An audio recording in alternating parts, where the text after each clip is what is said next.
Isang mapagpalang araw po sa ating lahat. Muli ako si Emmanuel o Alejandre. Ito ang aking daily devotion ngayong October 31. And for today, ating pag-uusapan kung alam mo na ba ang bago mong status. Now, there are different statuses sa ating buhay, no? There's your status if single ka ba, married, relationship status, status ng iyong well-being. But today, we are going to talk about our status in accordance with relation to our faith and how it affects us in our entire life. So, we will be focusing on the vicarious atonement. This is the vicarious atonement of Christ, which means that Jesus stood in our place through his perfect life and sacrificial death. On the cross, he bore the punishment our sins deserved and fulfilled the righteousness God required. Central to the gospel, his righteousness is imputed to us, our guilt to him. Our salvation rests in his finished work alone.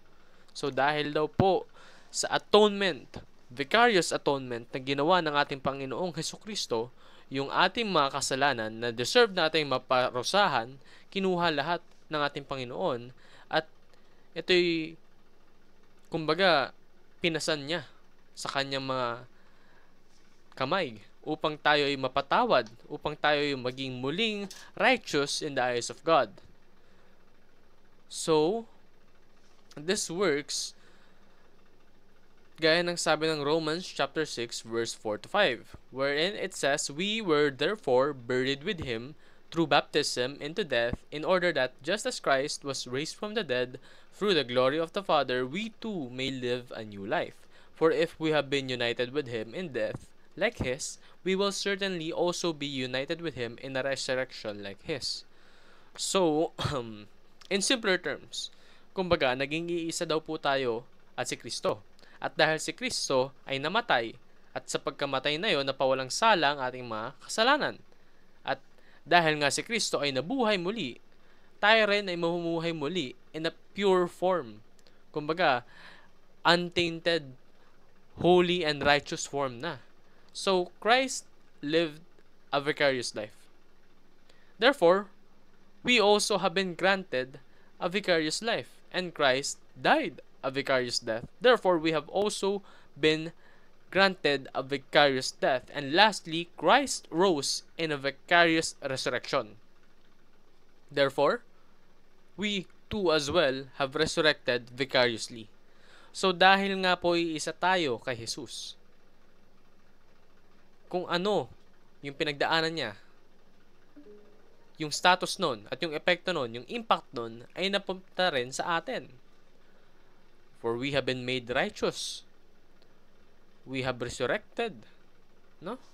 This is all because of the work of Christ. So acknowledge the vicarious work of Christ. Dahil sa pagsasakripisyo, paghihirap ng ating Panginoong Hesukristo, naligtas tayo. Naligtas ka. We were very undeserving of his help and his love, but he still did that, for he is loving and he is full of grace, and he is our God.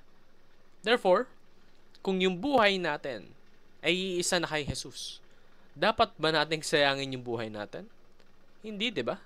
Dapat nating gamitin yung ating buhay upang pagsilbihan siya.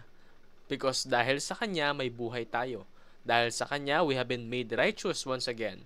Our connection with God that has been severed has been restored because of Christ Jesus. So the least that we can do is to live our life serving Him. So adopt your new status and identity in Christ. Huwag mo nang sabihin na ikaw ay tainted. You are righteous in the eyes of God through Christ Jesus. Know that and have peace with that and be thankful to God for that. So approach the Father through the name of Christ. For in the name of Christ, you have been made righteous, you have been made sinless, and you have been made pure. Yun naman po ang aking daily devotion. Maraming salamat sa pakikinig. Pagpalain po tayong lahat, and let us all give glory to God.